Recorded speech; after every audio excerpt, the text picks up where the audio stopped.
For 8 years I've been running a side hustle while having a full-time corporate job and living in a foreign country, Hong Kong. This side hustle accumulated over 1 million in revenue and 100k the first year. So hi everyone, welcome back to my channel.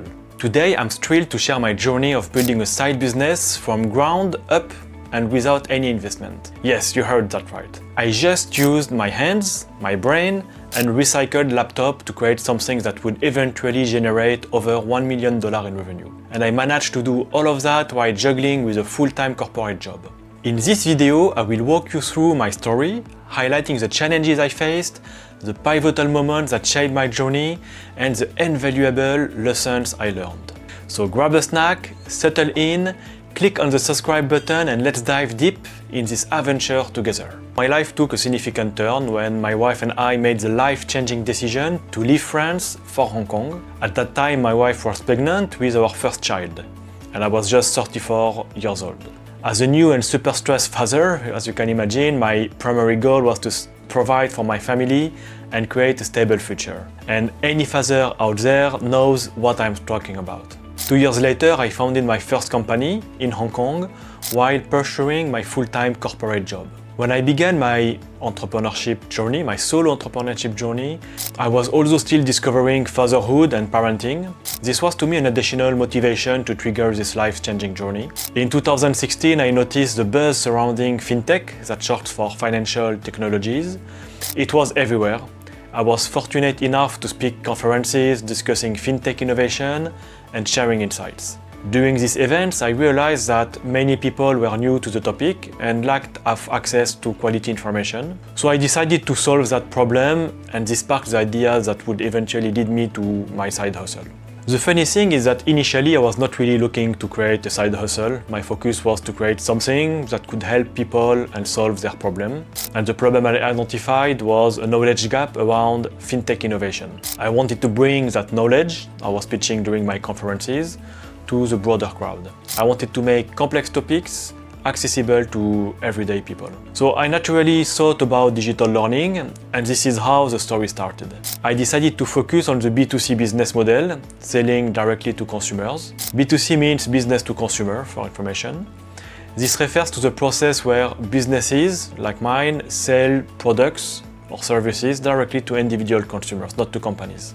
The momentum took me in, and I started to dream about having another source of revenue, and why not being full-time entrepreneur one day. So I was not yet there, but still good to dream and to have some long-term directions, North Stars,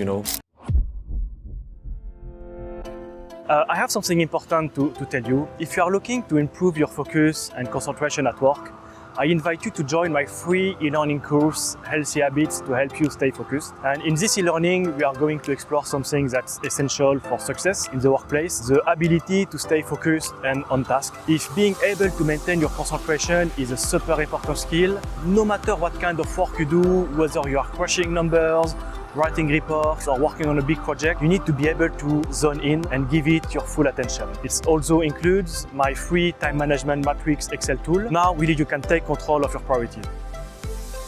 So I didn't have much cash to invest on costly tools already available on the market to create my e-learning, so I started to look at open source alternatives. This was not really my area of expertise, but I found few things I could use, like Adapt Learning, a free and easy to use e-learning authoring tool, and it creates responsive e-learnings content. And to host my e-learnings, I used Moodle, a free open source learning management system, with tons of plugins for everything, including for WordPress that I decided to use to build my website and for the e-commerce component of the business. For the rest, I used PowerPoint to create simple animated videos and Paint. This was enough to experiment, to have a first version of whatever I was aiming for. And so I created my first e-learning module on fintech in just a couple of weeks. I reached out to contacts in the industry to enrich my content, but despite my efforts, my initial marketing strategies fell flat. The reality hit me hard, to be honest, and no one was interested about my e-learning courses. And so my first attempt at launching the business was a failure. This period was incredibly challenging. I felt a bit discouraged, but I knew that every entrepreneur faces setbacks like this one. So each failure comes with its own learning curve, and I was determined to understand what went wrong and to try again and again and again. After my initial experience, I took a step back to reassess a bit my approach. I quickly learned how to set a business in Hong Kong. So that time I officially registered with my company, opened a business bank account and update a business credit card within a few weeks. The administrative side of the business was quite straightforward, especially here in Hong Kong. But bringing my vision to life was a different story. Attracting customers remained a significant hurdle. My B2C strategy wasn't really gaining traction, and even with substantial discounts, my e-learning courses were not really selling. This was, to me, a harsh lesson in the importance of product market fit.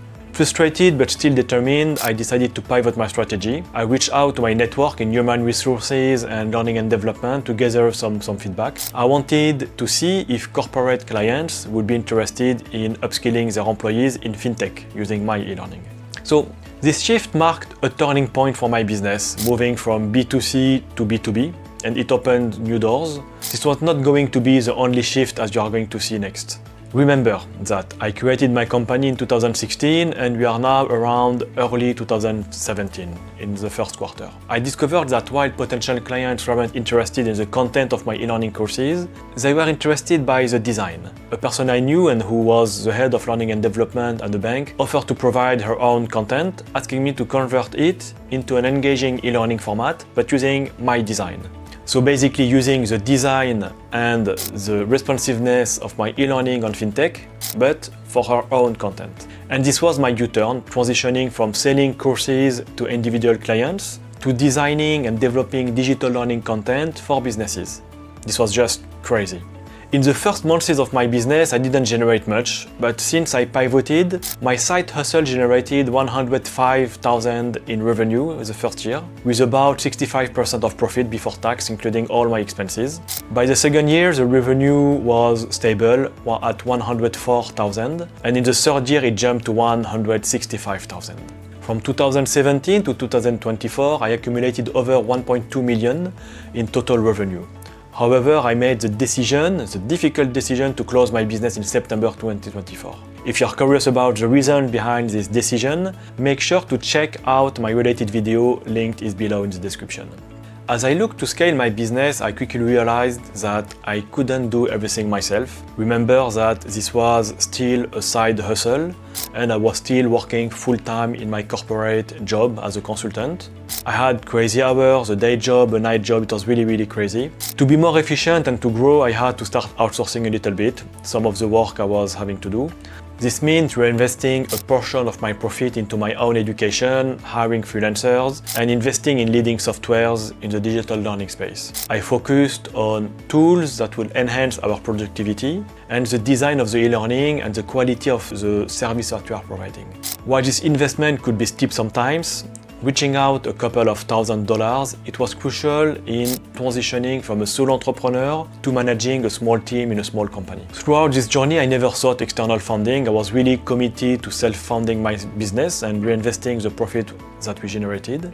This approach allowed me to maintain control around my vision and growth. For those interested in a deeper dive into my strategies to get things done and my self-discipline, I also have other videos linked below and to cover those topics in more detail. So feel free to go in the description.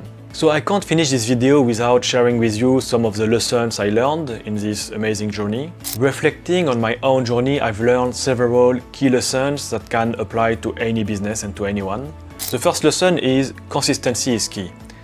There were many days when I felt like giving up, but staying committed and consistent allowed me to learn and become more efficient over time. Then adaptability is crucial. When I encountered inefficiencies, I quickly adapted my business model, transitioning from serving individuals to businesses, and from selling off-the-shelf courses to developing custom content. I discovered that most of my sales occurred during some part of the year, aligning with corporate budgeting cycles. And this insight helped me to plan my marketing strategies more efficiently. And the last point is networking can be powerful. Building connections within my industry provided valuable insights and reinforced my belief in the business model. Many of my clients came from my existing network, and from the word of mouth and referrals, proving that relationship can be just as effective as traditional marketing. And few clients could be fully enough to generate a comfortable revenue. My last lesson learned is that sometimes quality of your clients is better than quantity of clients. I had just few clients in the business side that I knew well, and this was full enough for me to generate those revenues. What killed a lot of my passion was to run after more clients, to put the bar always higher, and to really focus on business growth, and that get me on the edge of a burnout. And this is a story for next time. In 2024, I made the decision to close my company for several reasons, and one of them was to reassess my passion and my purpose in life. With my new YouTube channel, I'm finding a real passion and excitement to share my experiences as an entrepreneur and also as a corporate leader with over 20 years of experience in the professional world. My corporate job has also evolved, bringing new responsibilities, and I'm committed to continuously provide insights and share these lessons I've learned along the way.